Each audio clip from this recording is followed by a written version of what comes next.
झील का राक्षस। एक जंगल में सभी जानवर मिलजुल कर रहते थे। उस जंगल में एक बहुत ही विशाल व सुंदर झील थी।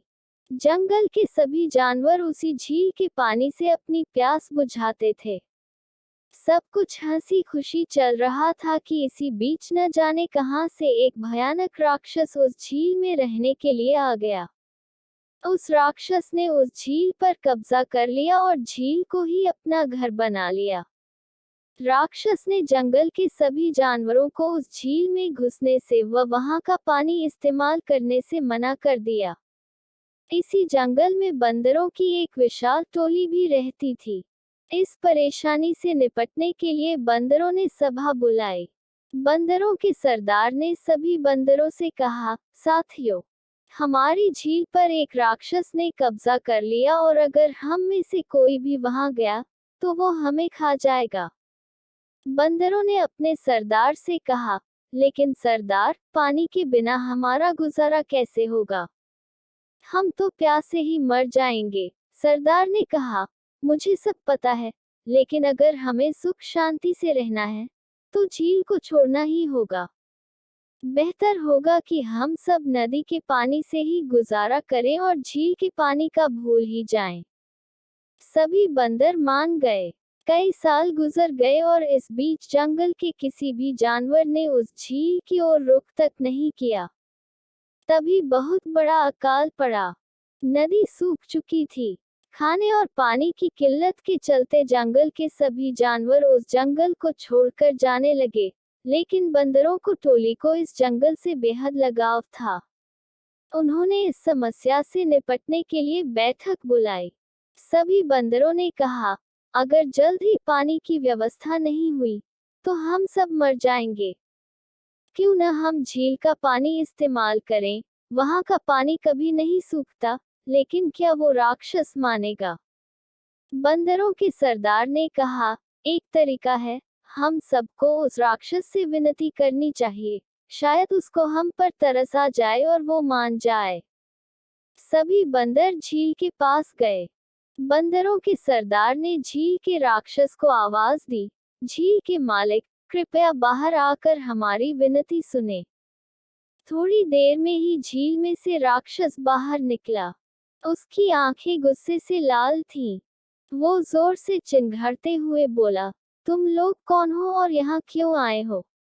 मैं आराम कर रहा था, मेरी नींद क्यों खराब की? इसका अंजाम जानते नहीं हो क्या? राक्षस की बात सुनकर बंदरों का सरदार विनती करते हुए दयनीय आवाज में बोलता है, सरदार, महाराज, आप शक्तिशाली और महान हैं। इस जंगल में बहुत बड़ा अकाल पड़ा है। भूख प्यास से सभी जानवर बेहाल है। अगर पानी नहीं मिला तो हम सब मर जाएंगे। हम आपसे इस झील का पानी पीने की इजाजत चाहते हैं। राक्षस और गुस्से में बोलता है, मैं तुम में से किसी को भी इस झील में घुसने नहीं दूंगा। अगर किसी ने हिम्मत की तो मैं उसे खा जाऊंगा। ये बोलकर राक्षस वापस झील में चला जाता है। सभी बंदर बेहद निराश हताश हो जाते हैं, लेकिन बंदरों का सरदार कुछ सोचता रहता है। उसे एक तरकीब सूझती है। वो सभी बंदरों को बोलता है, तुम में से कुछ बंदर झील के पास ही एक गहरा गड्ढा खोदो और बाकी के बंदर मेरे साथ बांस के खेत में चलो।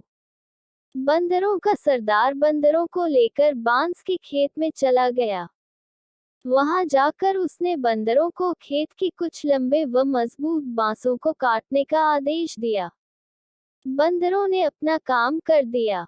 वहीं दूसरी ओर झील के पास भी गड्ढा खोदा जा चुका था। बंदरों के सरदार ने बांस लिया और बांस का एक सिरा झील में डुबाया और दूसरा सिरे को गड्ढे की तरफ मोड़कर उसमें से जोर जोर से तब तक सांस खींचता रहा जब तक कि उसमें से पानी न आ गया हो। देखते ही देखते झील में से पानी उस गड्ढे में जमा होता गया।